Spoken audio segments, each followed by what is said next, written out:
नमस्कार दोस्तों, study classes में आपका स्वागत है। अब चलिए चलते हैं 7.5.1।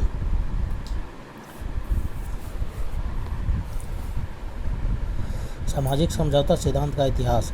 सामाजिक समझौता का सिद्धांत बहुत पुराना है। पूर्वी और पश्चिमी दोनों दुनिया के विद्वानों ने अपनी कृतियों में इस सिद्धांत की चर्चा की है। भारत में महाभारत के शांति पर्व में इस सिद्धांत का उल्लेख मिलता है। कौटिल्य के अर्थशास्त्र में भी इस सिद्धांत का उल्लेख किया गया है। कौटिल्य ने लिखा है, मत्स्य न्याय से दुखी होकर प्रजा ने वैवस्वत मनु को अपना राजा बनाया। प्रजा ने स्वतः यह कानून भी बनाया कि राजा प्रजाजनों से अनाज का षष्ठांश और विक्रय द्रव्य का दशमांश कर के रूप में लेगा। कर रूप में यह भाग लेकर राजा प्रजा के योगक्षेम का भार वहन करेगा। इससे यह स्पष्ट है कि आदिम काल की अराजकतापूर्ण स्थिति से उबकर लोगों ने आपस में एक समझौता किया, जिससे राज्य की उत्पत्ति हुई। प्लेटो की पुस्तक रिपब्लिक में ग्लूकोन नामक सोफिस्ट ने समझौता सिद्धांत का समर्थन किया है। रोमन न्यायविदों के अनुसार भी जनता ने समझौता के द्वारा सरकार को अपनी शक्तियाँ दे दी, जिन्हें वापस लेने का उसे अधिकार नहीं। मध्ययुग में मेनगोल्ड ने इस सिद्धांत का समर्थन करते हुए लिखा है, यदि राजा उस समझौते को भंग करता है जिसके अनुसार उसे राजा चुना गया था, तो उसे अपने पद से हटाया जा सकता है।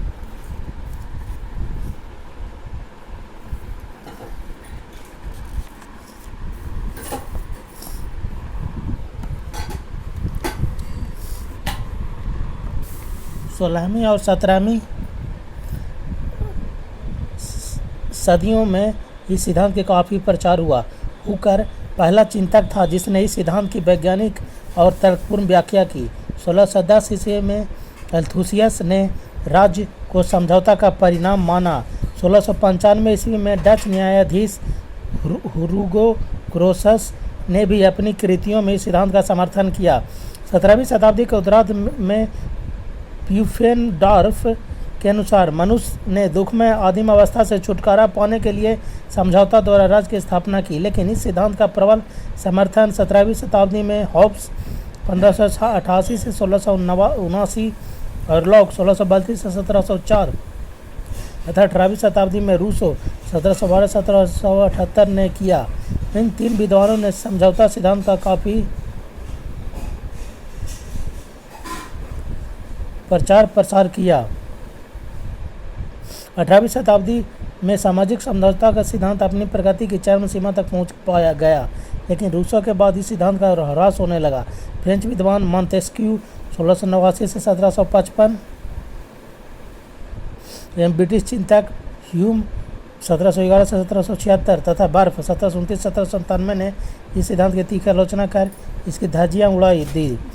उनके अनुसार इतिहास विकास का फल है, अतः राज्य की उत्पत्ति के सामाजिक समझौते के सिद्धांत की जगह विकासवादी सिद्धांत ने ले ली और आज सभी राज्य के उत्पत्ति के विकासवादी सिद्धांत theory of the origin of the state में ही विश्वास करते हैं। 7.6 सामाजिक समझौता सिद्धांत की आलोचना। Criticism of social contract theory. बहुत से आलोचकों ने हॉब्स के सामाजिक समझौता के सिद्धांत की कटु आलोचनाएं की है। जहां ह्यूम के अनुसार सामाजिक समझौता का सिद्धांत अनैतिक हासिक है, वहाँ बेथम ने इसे मनगढ़ंत, ब्लंसली ने भयंकर और व्यक्तिगत चंचलता की उपज तथा सर हेनरी मैन ने अर्थहीन कहा है। वस्तुतः सामाजिक समझौता सिद्धांत की आलोचना तीन दृष्टिकोणों से की गई है: ऐतिहासिक, कानूनी तथा दार्शनिक। इन्हीं तीनों के आधार पर इस सिद्धांत को बुरा इतिहास, बुरा कानून और बुरा दर्शन, bad history, bad law and bad philosophy कहा गया है। ऐतिहासिक दृष्टिकोण से इस सिद्धांत की निम्नलिखित आलोचनाएं की गई। पहला, समझौते द्वारा राज्य की स्थापना का उदाहरण इतिहास में कहीं नहीं मिलता है। ब्लसरी ने कहा है कि इतिहास में कुछ ऐसे उदाहरण अवश्य मिलते हैं जहां दो या दो से अधिक राज्यों ने परस्पर समझौता कर नए राज्य को जन्म दिया।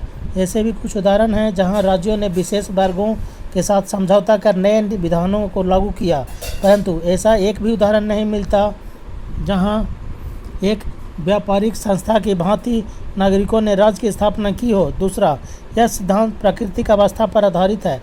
आलोचकों का मत है कि प्राकृतिक अवस्था एक कपोल कल्पना है। किसी ने ऐतिहासिक खोज के द्वारा इसका यथार्थ चित्रण करने का प्रयास नहीं किया। इस अटकलबाजी के चलते ही प्राकृतिक अवस्था की प्रकृति के बारे में हॉब्स, लॉक और रूसो के विचार बिल्कुल भिन्न हैं। तीसरा, आलोचकों का कहना है कि आदिम समाज की इकाई व्यक्ति नहीं, परिवार या कुटुंब था। व्यक्ति का व्यक्तित्व समूह में समाहित था, उसे न अलग से कोई स्वतंत्रता थी न कुछ अधिकार। इस स्थिति में रहने वाले व्यक्तियों से यह आशा नहीं की जा सकती है कि वह स्वेच्छा से कोई समझौता कर सकते हैं। चौथा, यह सिद्धांत मानव जाति के विकास की दो अवस्थाओं में विभाजित करता है, पूर्व सामाजिक और सामाजिक। परंतु इतिहास का इस तरह से विभाजन करना युक्ति संगत नहीं प्रतीत होता है। मनुष्य सदा किसी न किसी प्रकार के समाज में रहता आया है। यह सच है कि आदिम काल का समाज अविकसित और असंगठित था, फिर भी वह भी समाज ही था। वस्तुतः समाज एक निरंतर विकसित संस्था है जो आदिकाल से आज तक धारावाहिक रूप से विकसित होता रहा है। पाँचवा, सामाजिक समझौता सिद्धांत के अनुसार समाज का आरंभ संविदा से होता है, परंतु सन हेनरी मेन ने खोजों के द्वारा यह सिद्ध कर दिया है कि समाज का विकास स्थिति स्टेटस से संविदा कॉन्ट्रैक्ट की ओर हुआ है, संविदा से स्थिति की ओर नहीं। संविदा से तो समाज का अंत हो जाता है, आरंभ नहीं। अतः संविदा की कल्पना ही बेकार है। इन तथ्यों से स्पष्ट है कि ऐतिहासिक दृष्टिकोण से यह सिद्धांत त्रुटिपूर्ण है, इसलिए इसे बुरा इतिहास कहा गया है। कानूनी दृष्टिकोण, आलोचकों ने कानूनी दृष्टिकोण से इस सिद्धांत की 3 प्रमुख त्रुटियों पर प्रहार किया है जो निम्नलिखित हैं। पहला, कानूनी दृष्टिकोण से किसी भी समझौता के पीछे एक शक्ति होनी चाहिए जो समझौते की शर्तों को लागू कर सके, परंतु जब सामाजिक समझौता हुआ उस समय कोई शक्ति नहीं थी। अतः कानूनी दृष्टिकोण से इस प्रकार के समझौते की कोई मान्यता नहीं है। दूसरा, इस आधार पर यह भी कहा जा सकता है कि यदि मूल समझौता ही गलत है तो उसके आधार पर उसके बाद किए गए अन्य सभी समझौते अवैधानिक हैं। हम समझौतों द्वारा जिन अधिकारों का सृजन किया गया वे भी कानूनी रूप से अमान्य हैं। तीसरा, समझौता की शर्तें केवल उन्हीं पर लागू हो सकती हैं जिन्होंने उसमें भाग लिया। अतः समझौता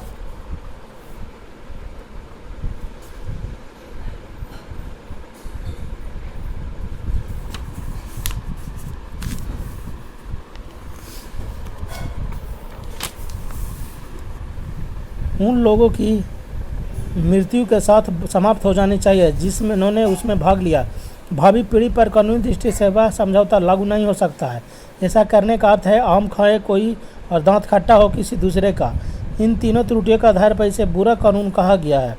दार्शनिक दृष्टिकोण से भी इस सिद्धांत की काफ़ी आलोचनाएं की गई हैं। वे निम्नलिखित हैं। पहला,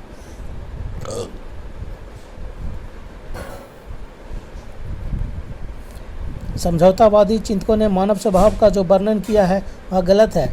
हॉब्स के अनुसार मनुष्य स्वार्थी होता है, लॉक के अनुसार कहता है पुराना, रूसो के अनुसार अच्छा।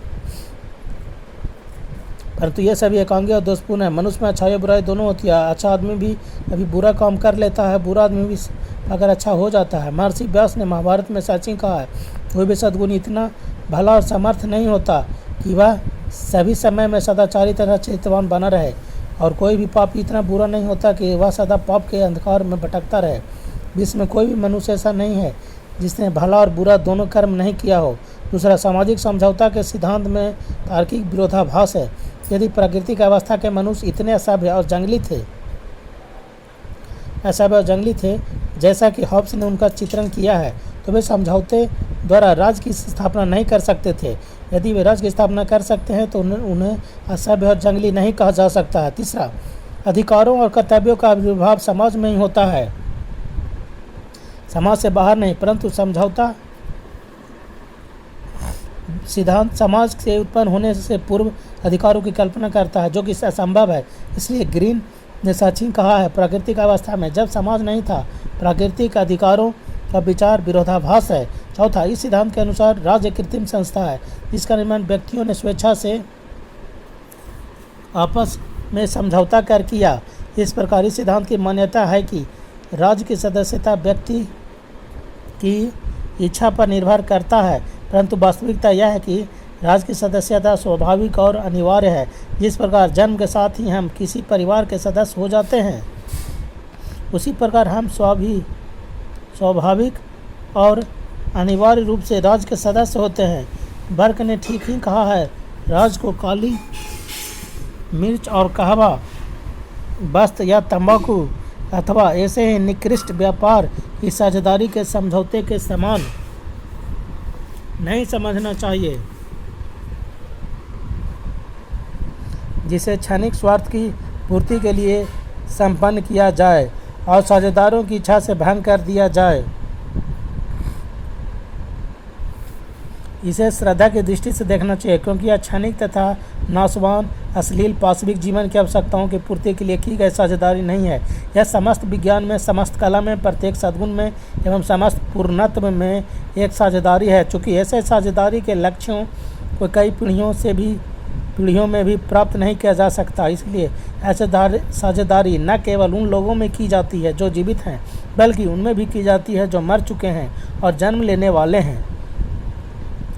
The state ought not to be considered as nothing better than a partnership agreement in a trade of paper and coffee, calico or tobacco or some other such low concern to be taken up for a little temporary interest and to be dissolved by the fancies of the parties.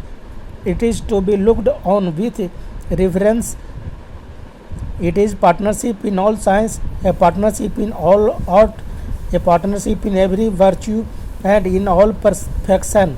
As the ends of such a partnership cannot be obtained in many generations, it becomes a partnership not only between those who are living, but between those who are dead, and those who are yet to be born. Edmund Burke, Reflections on the Revolution in France, edited by Conor Cruz, O'Brien, England, Penguin Books Limited, 1968, PP 194 से 95 paragraph. इन्हीं तर्कों के आधार पर सामाजिक समझौता सिद्धांत को बुरा दर्शन भी कहा गया है।